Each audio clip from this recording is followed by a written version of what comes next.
Ons het die laaste 2 weke gepraat oor ernstig, God wat ernstig is. En waaroor is God ernstig? Waaroor is jy ernstig? Nou, ek dink God is ernstig dat ons mekaar moet lief hê, hy is ernstig dat ons geloof moet hê. Maar ek dink iets waaroor God baie ernstig is oor sy Gees, die Heilige Gees. Hoor, die Heilige Gees. Daar's een Gees, die Heilige Gees. Die ander geeste is duiwelse geeste, is bose geeste. Maar ons het ontvang die Heilige Gees. Jesus het vir sy disippels sê, gaan wag in Jerusalem, totdat julle die belofte ontvang van die Heilige Gees. Julle sal krag ontvang deur die Heilige Gees om my getuies te wees. Want dis wat God wil hê, ons moet sy getuies wees, ons moet sy kinders wees, ons moet sy disippels wees, maar jy het die krag van die Heilige Gees nodig. Nou, God so ernstig, dat hy gee sy Heilige Gees om in ons te kom woon. Die Bybel sê, ons is die tempel van die Heilige Gees. Die tempel was 'n baie ernstige saak vir die volk gewees. Daar het altyd 'n lig gebrand, daar het altyd wierook gebrand.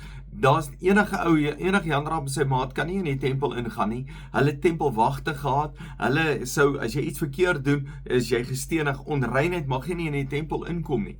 Nou hulle die tempel God gaan maak, en ek dink dis hoekom die tempel gebreek is. Maar ons is die tempel van die Heilige Gees. Dan moet ons dieselfde verstaan hoe ernstig God is oor die Heilige Gees. Inteendeel, Jesus sê, as jy laster teen die Heilige Gees, is dit die sonde wat jou nie vergewe sal word nie. So God is baie ernstig hieroor, dat jy nie sal laster nie, dat jy nie 'n verkeerde ding sal sê teen die Heilige Gees nie. En dis die Heilige Gees wat in ons werk, wat deur ons werk. Nou moet jy besef wat wonderlik is van die Heilige Gees. Hy gee gawes, die gawe van profesie, die gawe van evangelisasie, die gawe van kennis, gawe van wysheid, die gawes wat hy vir ons gee, wat werk hier in ons. Hy gee vrugte, die vrug van liefde. Die vrug van die Heilige Gees is liefde, vrede, vreugde, selfbeheersing, geduld, al daai vrugte wat hy vir ons gee. Dan is daar nog talente ook, wat die Heilige Gees vir ons gee, wat opbouing is vir die gemeente, opbouing is my eie lewe. Wat ek baie ernstig mee vat, is om in tale te praat. Tale te praat is om direk met God te kan praat. Praat wat my eie kop nie verstaan nie, wat niemand anders verstaan nie, wat ek tot God bid.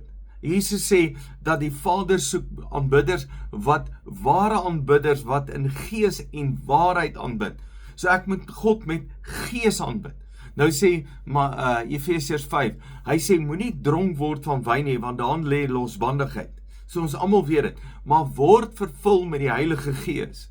So ek en jy, dis my verantwoordelikheid om vol te word van die Heilige Gees, om te gaan soek, om te gaan wag. Die disippels het 40 dae, hulle 10 dae gewag, en toe's hulle vervul met die Heilige Gees. Nou wonder ek, hoe lank wag jy?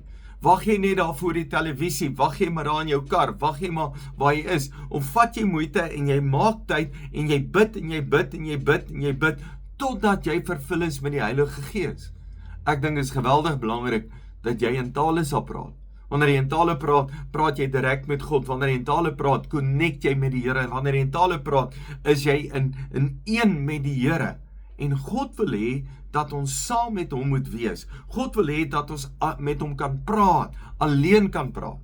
Daarom is belangrik dat die Heilige Gees in ons werk.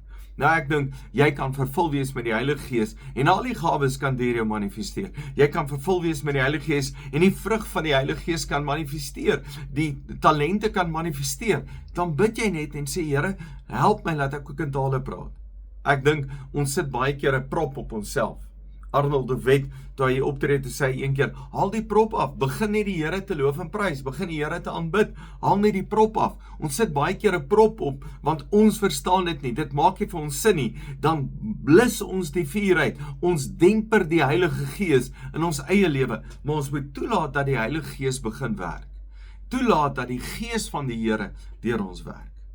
Dankie dat jy luister. Dankie dat jy erns maak met die dinge van die Here en dat jy weet dat God is ernstig oor goed in jou lewe.